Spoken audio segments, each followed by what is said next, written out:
Nagkaroon ako ng iba't ibang clients. Umaabot siya ng, that time, umaabot siya ng 20.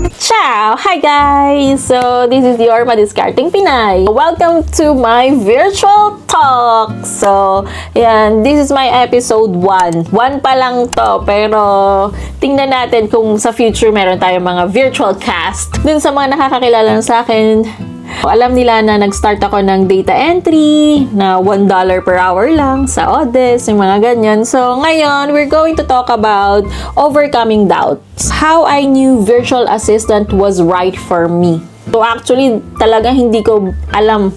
Before, hindi ko talaga alam. Kasi nagtatry talaga ako mag-apply sa mga company outside or sa on-site. Kahit nga abroad na ako, napunta ako ng Dubai. So, nakailang years din ako doon kung bubuuin mo kasi every 3 months, kailangan mo mag-exit, kailangan mo bumili uli ng ticket, kailangan mo uli mag-apply ng visa. So, although na doon yung mother ko, so, yung accommodation free, yun yung pinakaswerte sa akin. Work ko pa lang noon, data entry. After ako makagraduate, so nag-try na talaga ako mag-apply kung saan-saan. Yun nga, nakarating ako ng Dubai. So, every 3 months, kailangan mag-exit.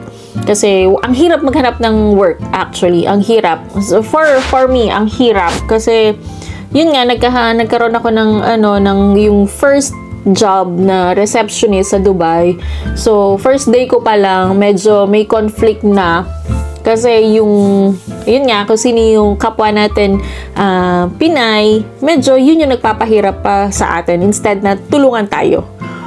Yun, receptionist ako, kung ano na yung ginagawa niya sa akin, mga tinetest na yung kung ano-ano man. So, one day pa lang, next day, hindi na ako pumasok. Kasi nung first day pa lang, 8 yung pasok, 10 siya pumasok, nasa kanya yung susi. Nag-waiting ako dun sa labas. As in, from 8. So, 2 hours akong waiting dun sa labas. And then, ayun nga, tinetest niya ako, yung sa mga calls, yung mga ganun, when hindi naman niya yung trabaho. Kasi accountant siya. Kailangan na magte-training sa akin noon yung assistant nung client. So, hindi. Medyo, kumbaga, nangyayalam siya. So, ayun, parang feeling ko conflict na hindi na ako pumasok noon after noon. So, isang beses lang. And then, pagka-awas ko, tuloy ang work ko online. So, nagkaroon ako ng mga clients, nagkaroon ako ng researcher. Kaya pag minsan hindi ko na kaya, pinapagawa ko, nag-hire ako ng ibang VA para gumawa ng work ko para sa akin while naghahanap ako ng work sa Dubai. Nakahanap ako ng isang job, nakailang months din ako doon, kaso ang problema naman, hindi nila sinasagot yung visa ko. So, ang sweldo ko doon ay 3,000 dirhams. Yung 3,000 dirhams na yun, every 3 months, kailangan mong bumili ng ticket, kailangan mong mag-apply uli ng visa para makabalik ka. Nung time na yun, parang napapagod na ako at saka nahihiya na ako na every 3 months nag-e-exit ako. Wala akong makuhang job. So, yung kumbaga pagka uuwi ka, parang wala ka pa rin trabaho. Parang ganon. Pero tuloy ang work ko online. So, actually, nagkakaroon ako, nag-gain ako ng more ng client. Habang yung feeling ko ng negative na uuwi ako ng Pinas na, uy, wala ka pa rin trabaho, kakailang balik ka na, diba? Parang ginagawa mo lang bakasyon yung Dubai. Ginagawa mo lang every 3 months na uwi ka. So, hindi rin madali yun for me, ha. Yung deep inside na parang feeling ko, ay, wala akong trabaho. Nanghihina din yung pakiramdam ko, yung loob ko, diba? Ayun. So, nag-try ako mag-apply dun sa sister ko sa Manila. Sa Ortigas naman, wala akong nakuhang job. Wala akong nakuhang, hindi nila ako Hindi nila ako tinawagan, wala. Pero nag-interview ako, exam, so yun. Wala, hindi talaga. Meron lang talaga akong experience nung pagka-graduate ko, teller coordinator. So, sa PLDT. So, sorry PLDT, minsan nagwo-work ako. So, minsan dala ko yung laptop ko sa work, sa PLDT.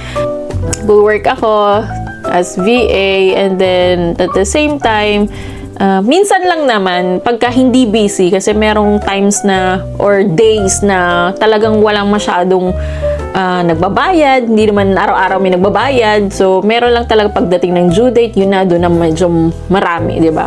May times na nadadala ko yung laptop ko, nag-work ako, pero minsan lang siya kasi syempre, iba rin naman yung nagwo-work ka sa magandang, sa bahay.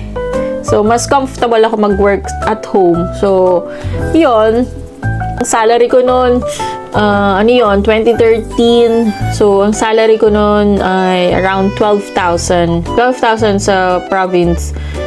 And then, pero Manila rate siya. Pero meron pa rin mga tax, yung mga ganyan, mga deduction. So, mga 11 na lang yung nare-receive ko. Dahil nung nagwo-work ako ng data entry, so umaabot siya ng, tapos nagkaroon ako ng iba't ibang clients, umaabot siya ng, that time, umaabot siya ng 20. Lalagpasan ko yung sweldo ng isang teller coordinator dun sa pagiging virtual assistant ko. Dun na ako nag-isip ng, hindi ko kailangan bayad ng bahay, hindi ko kailangan magbayad ng bills kasi nanay ko yung nagbabayad before. Thanks, ma. So, yun, nakakaipon ako noon. But still, tatry pa rin ako mag-apply kaso yun nga, wala talagang nasagot. Hanggang sa magkaroon na ako ng business, nagkaroon ako ng maliit na kiosk sa isang mall, tuloy pa rin yung work ko kasi kailangan ko yung financial. Kumbaga, kailangan ko mag-invest sa ganito, bumili ng ganito para maibenta ko din. 'Di ba? Doon ko lahat kinuha yung pinang-invest ko dun sa kiosk. So, tuloy pa rin yung work ko online. As in, since 2011, nag-work na ako online hanggang ngayon. Medyo matagal na, no? Wala talaga hanggang sa nagkaroon ako ng business, nagkaroon na din ako ng business online, kung ano-ano, and then nagta-travel na ako. So, and then na-realize ko na hindi talaga ako para sa on-site or sa mga company outside.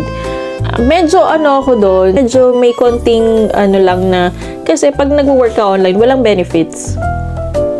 Walang 13-month pay, walang bonus, as in wala. Ngayon na lang ako nagkameron ng bonus, tapos yung mga leave, meron. Pero kung independent contractor ka na lahat part-time yung meron ka na jobs, yun talaga, wala talagang sariling sikap mo lahat. Tsaka walang benefits, walang contract, anytime pwedeng mawala. So, minsan, yun lang yung nag-iisip ako na minsan gusto sana meron akong work on site. Kaso, yun nga, hindi nga ako pinapalad. Ewan ko ba, ano ba? Yun lang yung mga mga parang doubt ko kasi, syempre, pag nawalan ako ng trabaho, 'di ba? Wala akong makukuhanan. Unlike siya kasi, pag VA ka, anytime pwede ka mawala ng trabaho. Unlike sa on-site, may contract ka, unless meron kang ginawang hindi maganda dun sa company, pwede ka nilang tanggalin.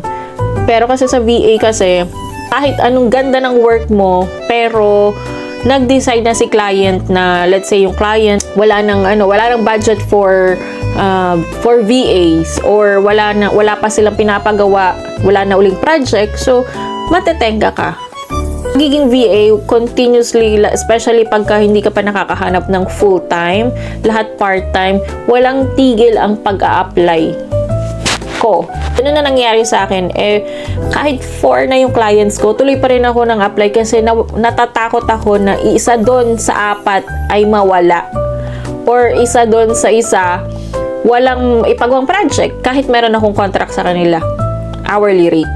Yun guys, so I hope meron kayong natutunan or nag-enjoy naman kayo sa virtual talk ko. This is episode 1. So, I hope pakita ko pa rin kayo sa susunod na episode. Yun guys. So, don't forget to like, share, and subscribe para lagi kayong updated kay Madiskarteng Pinay.